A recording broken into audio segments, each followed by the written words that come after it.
Hello everyone. तो science 1 का जो आप लोगों का पेपर है वो हो चुका है और आई थिंक पेपर जो है वो कहीं ना कहीं इजी भी आया था और कहीं ना कहीं हार्ड भी आया था। बिकॉज देखो अब ये डिपेंड करता है कि स्टूडेंट की प्रिपरेशन कैसी थी। अब की साल मुझे थोड़ा ठीक नहीं लगा, मतलब कि जो पेपर इन्होंने सेट किया है वो मुझे थोड़ा सा गड़बड़ लगा। बिकॉज उन्होंने गिव रीज़न में तीनों के तीनों गिव रीज़न पहली बार टेक्स्ट बुक के डाल दिए, ये बहुत अच्छा काम किया। ठीक है, हर साल क्या होता था, हर साल सिर्फ एक टेक्स्ट बुक से आता था, दोनों बाहर से आते थे, बट इस साल तीनों का तीनों टेक्स्ट बुक का डाल दिया। फिर एमसीक्यूज़ की बात करें तो एमसीक्यूज़ एप्लीकेशन के ऊपर है ना। एमसीक्यूज़ जो है आपके वो अगर आप लोग नॉलेज रहेगी तभी आप लोग कर पाओगे। फिर कार्बन कंपाउंड को बहुत ज़्यादा इसने वेटेज दे दिया। आखिरी 5 मार्क का क्वेश्चन कार्बन कंपाउंड से शुरू का एमसीक्यू और ऑब्जेक्टिव में 2-2 क्वेश्चन कार्बन कंपाउंड से, है ना। जबकि पिछले साल सिर्फ एक 3 मार्क का आया था कार्बन कंपाउंड से और एमसीक्यू ऑब्जेक्टिव में एक आया था कार्बन कंपाउंड से। सो सिर्फ 4 मार्क का आया था पिछली बार, की बार 7 मार्क का इसका वेटेज दे दिया। ठीक है, तो मतलब जो कार्बन कंपाउंड है उसको थोड़ा सा ज़्यादा वेटेज दे दिया और मोस्टली लोग कार्बन कंपाउंड को छोड़ कर गए थे। अब उसको दिया वो ठीक है, बट दूसरी दिक्कत क्या है कि इफेक्ट ऑफ इलेक्ट्रिक करंट जो था आपका वो भी कई सारे लोग छोड़ के गए थे। तो 5 मार्क्स का जो ऑप्शन था उसमें भी इफेक्ट ऑफ इलेक्ट्रिक करंट डाल दिया। बट फिर भी देखते हैं सॉल्यूशन पेपर का, और आप लोगों को मैं बताता हूँ कि कैसे मतलब किसका आंसर था। ठीक है, चलिए। सो पहला वाला बोला है गोल्ड प्लेटेड। तो पहला जो आपका एमसीक्यू था gold plated ornaments are an example of, तो इसका आंसर था इलेक्ट्रोप्लेटिंग। इलेक्ट्रोप्लेटिंग का जो आप लोग रीड करोगे तो उसमें आप लोगों को मिलेगा कि gold plated ornaments are the example of electroplating. ठीक है, तो कई सारे लोग इसका अलॉइंग लिख के आए होंगे जो कि गलत है। इलेक्ट्रोप्लेटिंग इसका राइट है। The functioning of the satellite launch vehicle is based on Newton's third law of motion, ये तो हम 9 से जानते हैं। डैश इज यूज्ड एज ठीक है, तो जो आपका प्रोपेन होता है वो एक कंबस्टिबल कंपोनेंट है एलपीजी का। तो मैं सबके आंसर्स लिखते चलता हूँ। पहले का आंसर था science 1 paper solution, science 1 paper solution. ठीक है, पहले का आंसर था आपका इलेक्ट्रोप्लेटिंग, दूसरे का आंसर था third law of motion, third law. ठीक है, तीसरे का आंसर है प्रोपेन। अब देखो यहाँ पे बोला है power of a concave lens, convex lens of focal length 25 centimetre. तो सबसे पहले आपको पता रहना चाहिए कॉन्वेक्स लेंस का पावर पॉजिटिव होता है, कॉन्केव लेंस का पावर नेगेटिव होता है। ठीक है, तो पावर का फॉर्मूला मैंने आपको 1 शॉट में बताया था, क्या होता है 1/4 फोकल लेंथ इन मीटर। तो मीटर कितना है 25 सेंटीमीटर, तो 0.25 मीटर होगा। 0.25 4 जा क्या होता है 1 होता है। तो इसका मतलब इसका आंसर आएगा 4 डायोप्टर प्लस में, बिकॉज कॉन्केव लेंस की पावर नेगेटिव होती है, कॉन्वेक्स की पॉजिटिव होती है। तो चौथे का आंसर आएगा ए 4 डायोप्टर। ठीक है, अगला क्वेश्चन बोला है dash colour is deviated least in the spectrum of white light observed with a glass prism. तो इसमें आप लोगों को पता है कि जब ग्लास प्रिज्म से हम लोग लाइट को पास कराते हैं तो सबसे ज़्यादा बेंड होती है वायलेट लाइट, सबसे कम बेंड होता है रेड लाइट, बिकॉज उसकी वेवलेंथ ज़्यादा होती है। तो 5वें का आंसर है रेड। ठीक है, तो देखो क्वेश्चंस काफ़ी ज़्यादा इजी थे एमसीक्यूज़ के आपके, बट फिर भी आप लोग अगर इन्हें तभी कर पाओगे। आई थिंक ये क्वेश्चन बैंक से आया था ना प्रोपेन वाला। ठीक है, प्रोपेन वाला अगर आप लोग देखोगे तो आई थिंक ये क्वेश्चन बैंक का था, और ये लिस्ट वाला तो आप लोगों का शायद लास्ट ईयर टेक्स्ट बुक में भी था। ठीक है, फिर देखो यहाँ पे बोला है odd one out INSAT GSAT IRS PSL. यार इसका जो ऑड वन आउट था वो आप लोगों का कई सारा मतलब देखना पड़ेगा कि कौन लॉन्च व्हीकल है, कौन लोकेशन बेस्ड सैटेलाइट है। तो अगर आप लोग टेबल देखोगे तो उसमें इनसेट, जीसैट, जीएसएलवी ये सब है। ठीक है, तो मतलब इनसेट क्या है सैटेलाइट है, जीसैट क्या है सैटेलाइट है, आईआरएस क्या है इंडियन रिमोट सैटेलाइट। तो ये सारी आप लोगों की सैटेलाइट है ना। बट जी पीएसएलवी क्या है पोलार सैटेलाइट लॉन्च व्हीकल। तो ये लॉन्च व्हीकल है पर बाकी सब क्या है सैटेलाइट्स है, तो इसका आंसर आएगा पीएसएलवी। ठीक है, तो ये आप लोगों का पहले का आंसर था पीएसएलवी। आईआरएस क्या है Indian remote sensing satellite. GSAT क्या है जियो सिंक्रोनस सैटेलाइट, है ना। और जो आप लोगों का इनसैट है वो क्या है, वो आप लोगों का इंडियन नेशनल सैटेलाइट है। तो सब कुछ सैटेलाइट है, ये लॉन्च व्हीकल है, तो वही आएगा। फिर यहाँ पे बोला है ग्रुप 1 अल्कली मेटल, तो हैलोजन कौन होता है। तो मैंने आपको बताया था 1 शॉट में कि ग्रुप 17 को हैलोजन, ग्रुप 18 को जीरो, ग्रुप 2 को अल्कलीन अर्ध मेटल और ग्रुप 1 को अल्कली मेटल बोलते हैं। तो ग्रुप 17 आना इसका आंसर। ठीक है, तो फिर भी कई सारे लोग नहीं कर पाए होंगे, आई नो पेपर हार्ड था। रिफ्रैक्टिव इंडेक्स ऑफ वाटर सबको पता है 1.36। दो जो न्यूमेरिकल किया हुआ था उसमें आप लोगों को 1.36 बोला था, और जब आप लोग टेक्स्ट बुक में टर्न करके देखोगे तो जो टेबल दिया था उसमें आप लोगों को अलग था। तो ये थोड़ा सा चर्चा का विषय बन सकता है कि यार यहाँ पे कौन सा लिया जाए, बिकॉज जो आपको न्यूमेरिकल दिया है उसमें 1.36 बोला है, बट जब आप पीछे जो टेबल है उसको देखोगे तो उसमें 1.33 बोला है। ठीक है, और ऑप्शन में दोनों है 1.36 भी है 1.33 भी है, बट ज़्यादा करेक्ट 1.33 को माना जाएगा, बिकॉज आपको जो टेबल दिया है उसमें 1.33 बोला है, जबकि 1.36 ही होता है वाटर का। ठीक है। सो आई थिंक 1.36 यहाँ पे बेटर आंसर है। फिर भी ये थोड़ा सा चर्चा का विषय है ये क्वेश्चन कि यार क्या इसको मान्यता दी जाएगी या फिर नहीं, क्योंकि यार टेक्स्ट बुक में प्रॉब्लम है ना। टेक्स्ट बुक का जो टेबल है उसमें 1.33 दिया है, जबकि हम जानते हैं 1.36 होता है। तो आप लोगों का जो थर्ड का आंसर है वो बी आना चाहिए, 1.36। ठीक है। अब बाकी चर्चा वगैरह होती है तो सी को भी करेक्शन दे सकते हैं। स्टेट ट्रू और फॉल्स। एक इलेक्ट्रिकल मोटर कन्वर्ट करता है मैकेनिकल एनर्जी को इलेक्ट्रिकल एनर्जी में। ट्रू है, बिल्कुल ट्रू है, यही तो डेफिनेशन है इलेक्ट्रिक मोटर का। ठीक है। IUPAC नेम लिखो स्ट्रक्चर का। कौन सा स्ट्रक्चर दिया आप लोगों को? प्रोपेनॉल है, 2 प्रोपेनॉल, 2 प्रोपेनॉल या प्रोपेन 2 ऑल। ठीक है। 3 कार्बन है और दूसरे कार्बन पे क्या जुड़ा हुआ है? अल्कोहल, तो प्रोपेन 2 ऑल। आगे बढ़ते हैं। Atomic radius goes on decreasing down the group, sorry increasing down the group, because ये मैंने बताया था आप लोगों को नीचे जाते समय शेल बढ़ती है तो एटॉमिक रेडियस बढ़ता है। मैंने बोला था सेकंड चैप्टर से एक ना एक गिव रीजन आना ही आना है, तो ये जरूर करो। सिंपल माइक्रोस्कोप वॉच रिपेयर के लिए यूज होता है, क्योंकि सिंपल माइक्रोस्कोप जो होता है वो किसके प्रिंसिपल काम मतलब वो कॉन्वेक्स लेंस ही होता है, तो उससे जो ऑब्जेक्ट की साइज है वो बड़ी आती है। ठीक है। ये आप लोगों को टेक्स्ट बुक का ही है। एयर टाइट कंटेनर इसलिए यूज करते हैं ताकि रेंसिडिटी ना हो जाए, है ना, मतलब हवा से रिएक्ट ना कर जाए। और फिर यहाँ पे न्यूमेरिकल्स दिए हुए, भाई न्यूमेरिकल वाला पार्ट मजा आएगा। होप्स अपैरेटस का डायग्राम देखो, मैंने बोला था होप्स अपैरेटस का डायग्राम कर लेना, IMP है, आ गया देखो। ठीक है। तो तारीफें चलती रहेंगी लेक्चर में कि मैंने ये बोला था, मैंने वो बोला था, सब आ गया। लेकिन देखो फायदा उन्हीं को, मेरे बोलने से क्या होता है, अगर आपने वन शॉट भी देखा होगा ना तो भी आई डोंट थिंक कि आप लोगों ने अगर साल भर नहीं पढ़ा तो आंसर में अच्छे से आप लोग प्रेजेंट कर पाओगे। ठीक है। पहले क्वेश्चन है बोला an object takes 5 second to reach, मतलब टाइम है यहाँ पे 5 सेकंड। प्लेनेट की हाइट है 5 मीटर, मतलब एस है 5 मीटर। वैल्यू ऑफ जी क्या होगी उस प्लेनेट में? तो हम लोग जानते हैं एस इज इक्वल टू होता है हाफ GT²। नीचे आ रहा है ना, हाँ नीचे आ रहा है, तो सिंपल है यार, जी पता करना है तो ये हो जाएगा 2s/t²। 2 यहाँ मल्टीप्लाई हुआ, टी इसके नीचे आया तो 2 × 5 अपॉन 5 × 5, 5 से 5 कट गया, 0.4 मीटर पर सेकंड स्क्वायर। ये हो गई उस प्लेनेट पे जी की वैल्यू खत्म। सेकंड में बोला नीट लेवल डायग्राम ऑफ होप्स अपैरेटस, तो मेरा डायग्राम अच्छा है नहीं, आप बना लेना।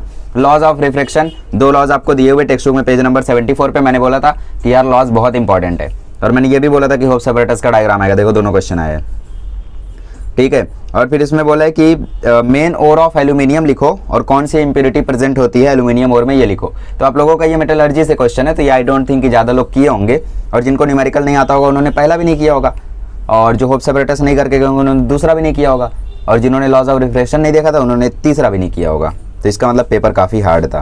फिर 5वें में देखो आप लोगों को जो फ्लेमिंग लेफ्ट हैंड रूल है वो आया देखो लिखने के लिए। मैंने बोला था अपने हाथों पे लिख लेना और लेकर जाना। इंडेक्स फिगर क्या दिखाता है? Direction of the magnetic field. और ये क्या दिखाता है आप लोगों को? ये आप लोगों को दिखाता है direction of the induced current. Left hand, sorry left hand दिखाता है direction of the current, direction of the current, direction of the magnetic field. और ये वाला क्या दिखाता है? ये आप लोगों को direction of the magnetic field, और ये दिखाता है direction of induced current. Right hand ना, लेफ्ट हैंड आप लोगों को ये दिखाता है direction of the magnetic field, ये दिखाता है डायरेक्शन ऑफ द करंट। ठीक है। मेटलर्जी वाले की बात करें तो ठीक है। तो आप लोगों का देखो यहाँ पे बोला what is the main ore of aluminium, तो बॉक्साइट होता है इसका मेन ओर। देखो ये आप लोगों का रीडिंग पार्ट था, तो आई नो बहुत सारे लोग नहीं करके गए होंगे, सो इट्स ओके। बॉक्साइट और इसका बॉक्साइट और content silica, iron oxide etcetera. Sand, silica, iron oxide, इसका आंसर ये आएगा, सैंड, सिलिका, आयरन ऑक्साइड। इसमें कौन कौन सी इंप्योरिटीज होती है? पहले का आंसर है बॉक्साइट और, एक आंसर क्या है? अरे बाबा, ठीक है। तो एक आंसर आएगा बॉक्साइट और दूसरे का आंसर आएगा सैंड, गैंग्यू पार्टिकल्स। गैंग्यू पार्टिकल्स में मतलब सैंड, सिलिका और आयरन ऑक्साइड। ठीक है, दैट्स इट। तो यार देखो मेटलर्जी वाला क्वेश्चन था, आई डोंट थिंक ज़्यादा लोग किए होंगे, फिर भी इट्स ओके। आगे बढ़ते हैं। पेपर हार्ड आया था, मुझे लग रहा है पेपर हार्ड आया था। ठीक है, 5 तो मैंने बता दिया। फिर देखो आपको बोला demerits of Mendeleev periodic table. मैंने बोला था डीमेरिट्स करके जाना, आएगा मेरिट डीमेरिट दोनों अच्छे से रट लेना। फिर मैंने बोला था यार केपलर के तीनों लॉ कर लेना, अच्छे से आएगा। देखो ये रिपीट हुआ है, पिछले साल भी आया था, इस साल भी आया, और जो ये लेफ्ट हैंड रूल है ये भी पिछले साल आया था, इस साल भी आया है। ठीक है। फिर देखो आपको बोला name the type of chemical reaction given below. तो CuSO4 + Fe वाला तो मैंने कितना बार लेक्चर में चिल्लाया था यार, कौन सा होता है? डिस्प्लेसमेंट। फिर सेकंड वाले में, सेकंड वाला ऑक्सीडेशन भी है और कॉम्बिनेशन भी है, बट ज़्यादा करेक्ट ऑक्सीडेशन को माना जाएगा। फिर भी आपने कॉम्बिनेशन लिखा है तो भी शायद मार्क्स दे दिया जाएगा शायद। ठीक है। फिर 2KClO3 gives out 2KCl + 3O2। ये आपका डीकम्पोजिशन रिएक्शन है, क्योंकि यहाँ पे क्या हुआ है, यहाँ पे 1 से 2 बना है। तो मैंने बोला था यार 2 प्रोडक्ट दिखे, 1 रिएक्टेंट दिखे तो डीकम्पोजिशन, 2 रिएक्टेंट दिखे, 1 प्रोडक्ट दिखे तो कॉम्बिनेशन, और एक ही की जगह एक्सचेंज हो तो डिस्प्लेसमेंट। खत्म। देखो अब देखो स्पीड ऑफ लाइट दिया है, एब्सोल्यूट रिफ्रैक्टिव इंडेक्स क्या होगा उसका मीडियम में। ये क्वेश्चन देखो बढ़िया था, मैंने बोला था n का formula, sorry velocity of light in a medium क्या होता है? Velocity of light in a medium होता है velocity of air upon velocity of light in air upon refractive index of that medium. तो रिफ्रैक्टिव इंडेक्स हमें पूछा हुआ है, तो velocity of air upon velocity of that light in medium. तो velocity of light in air कितना है? 3 × 10⁸ और उस मीडियम में कितना दिया हुआ है? 1.5 × 10⁸। तो दोनों कट जाएगा तो n की वैल्यू आ जाएगी, n एयर नहीं, n ऑफ मीडियम, मीडियम, ठीक है, n ऑफ मीडियम। तो उस मीडियम का जो रिफ्रैक्टिव इंडेक्स होगा वो आ जाएगा 2, 1.5 2 जा 3 होता है, ठीक है। तो इसका आंसर 2 था। बहुत ही ईजी क्वेश्चन आया था यार, 3 मार्क का आया था, है ना। 3 मार्क्स वाले में देखो ईजी आया था, रिएक्शन वाला आप कर लेते, डीमेरिट आप कर लेते, केपलर के लॉज आप कर लेते, ये वाला न्यूमेरिकल आप कर लेते, और फिर अगला क्वेश्चन बोला है पैराग्राफ रीड करो और आंसर क्वेश्चन करो, ठीक है। अब ये आया है आपका हीट चैप्टर से। पैराग्राफ में लिखा है if heat is exchanged between a hot object and cold object, the temperature of the cold object goes on increasing due to gain of energy and the temperature of the hot object goes on decreasing due to loss of energy। तो देखते हैं इन पे क्या क्या सवाल पूछा हुआ है, फालतू है छोड़ो। Heat is transferred from where to where, hot object से cold object, which principle of heat exchange, है ना। How will you state the principle briefly? Heat lost by the hot object equal to heat gained by the cold object. इतना लिखना था आपको यार। 3 mark वाले question तो बहुत ईजी आए हैं, है ना। इससे ईजी मतलब क्या होगा आप लोगों का 3 मार्क वाले क्वेश्चन में? फिर देखो नीचे बोला है position of the object, position of the image.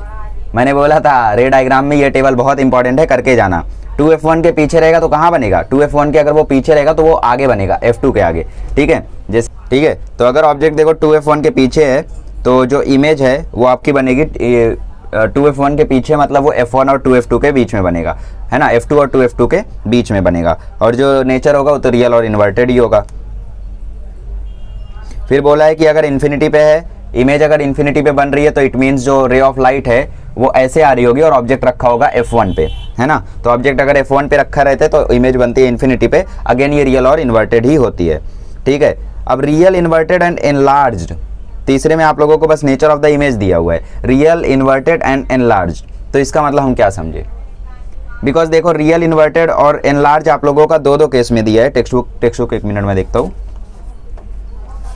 ठीक है। टेक्स्ट बुक की बात करें तो यहाँ पे आप लोगों को रियल, इन्वर्टेड एंड एनलार्ज्ड दो केस में दिया हुआ है। एक तो बिटवीन F1 और 2F1 के बीच में, ठीक, जिसमें बियॉन्ड 2F2 इमेज बनती है, उसमें लार्जर इमेज रहती है। आई थिंक यही पूछा होगा। और फोकस पे रहा तो इन्फिनिटी पे, तो एनलार्ज्ड सिर्फ बोले तो आई थिंक चौथा वाला यहाँ पे करेक्ट होगा, ठीक है। फिर भी ये टेबल ठीक ठाक था, इसमें 1 मार्क्स आपका कट सकता है। आगे बढ़ते हैं। अगले क्वेश्चन में बोला explain the following term, metallurgy का डेफिनेशन, ओर्स का डेफिनेशन, गैंग्यू का डेफिनेशन लिख देना। इंपॉर्टेंस ऑफ स्पेस मिशन ठोकना था, लिख देना, ठीक है। 8 क्वेश्चन था, 5 करना था। फिर 5 मार्क वाले क्वेश्चन में देखो मैंने बोला था कि आपको इलेक्ट्रिक मोटर पूरा का पूरा एक्सप्लेन करने नहीं आएगा, बट फिर भी उसमें एक क्वेश्चन पूछेगा, प्रिंसिपल लिखो, कौन से डायरेक्शन में रोटेट होता है वो लिखो, है ना। तो क्वेश्चन में बोला सबसे पहले आइडेंटिफाई द अबव डायग्राम। तो ये सबसे पहली बात इलेक्ट्रिक मोटर नहीं है। यहाँ पे हम लोग देखें तो ये जनरेटर है आप लोगों का, ठीक है। कौन सा जनरेटर है भाई? AC या DC? DC तो रिड्यूस्ड है, तो ऑब्वियसली आप लोगों का इलेक्ट्रिक जनरेटर है। और कौन सा AC वाला, ठीक है। तो ऑब्वियसली खाली आपको इलेक्ट्रिक जनरेटर लिखना था। कौन सा प्रिंसिपल इसमें यूज होता है? इसमें प्रिंसिपल यूज होता है फैराडेज लॉ ऑफ इंडक्शन, ठीक है। देख लेते हो एक बार, हाँ।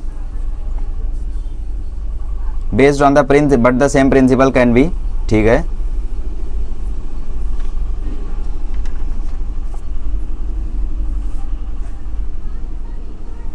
ये तो obviously Faraday's law of induction ही है, छोड़ो देखेंगे। Write the working of the above appliances, इसमें आप लोगों को इसकी वर्किंग लिखनी है, मतलब ये चलता कैसे है, ठीक है। तो छोटा मोटा अगर आप एक्सप्लेन कर दोगे तो भी चलेगा। ये 2 मार्क का था आई थिंक वर्किंग, है ना। और फिर आया था right the use of above appliances, किस लिए यूज होता है? अल्टरनेटिंग करंट को जनरेट करने के लिए, है ना। और इजी क्वेश्चन था। सबसे पहले आपने लिख दिया होगा इलेक्ट्रिक जनरेटर, फिर प्रिंसिपल लिख दिया होगा Faraday's law of magnetic induction. Use क्या होता है इसका? इलेक्ट्रिसिटी जनरेट करने के लिए। तीसरा 3 मार्क हो गया आपका। फिर जो तीसरा क्वेश्चन था वर्किंग में आपने ठोका ठाकी की होगी तो 5 में से 4 मिल गया होगा। मैंने बोला था ना 5 मार्क के जो क्वेश्चन आते हैं उसमें आपको 3 मार्क का इजी रहेगा और 2 मार्क आपको फंसा लेगा, है ना। तो वैसा ही कुछ इस क्वेश्चन में आया था। तो ऑब्वियसली यार पेपर काफी ज्यादा हार्ड था अगर हम 3 मार्क वाले सेक्शन को छोड़े तो, ठीक है। और कुछ है क्या?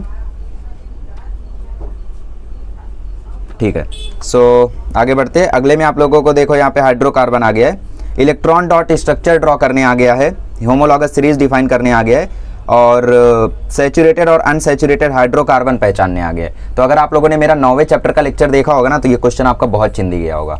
वन शॉट में तो मैंने कुछ बताया ही नहीं था, बस आपको होमोलॉगस सीरीज बताया था, है ना। तो होमोलॉगस सीरीज आप लोग डिफाइन कर देना। फिर आप लोगों को देखो यहाँ पे जो ये स्ट्रक्चर दिया हुआ है, सैचुरेटेड कार्बन होता है मतलब सिंगल बॉन्ड, और अनसैचुरेटेड कार्बन होता है डबल बॉन्ड का। तो पहला वाला सैचुरेटेड कार्बन है, दूसरा वाला अनसैचुरेटेड हाइड्रोकार्बन है, ठीक है। तो पहला वाला सैचुरेटेड, दूसरा वाला अनसैचुरेटेड। फिर आप लोगों को बोला इलेक्ट्रॉन डॉट स्ट्रक्चर बना दो, किसका किसका, 1 और 2 के लिए। तो इलेक्ट्रॉन डॉट स्ट्रक्चर में यार ज्यादा कुछ नहीं करते हैं। इलेक्ट्रॉन डॉट स्ट्रक्चर में ना जहां जहां हम सिंगल बॉन्ड दिखाते हैं वहां पे हम लोग 2-2 डॉट लगाते हैं। तो सिंगल बॉन्ड जहां है वहां 2 डॉट लगाओ,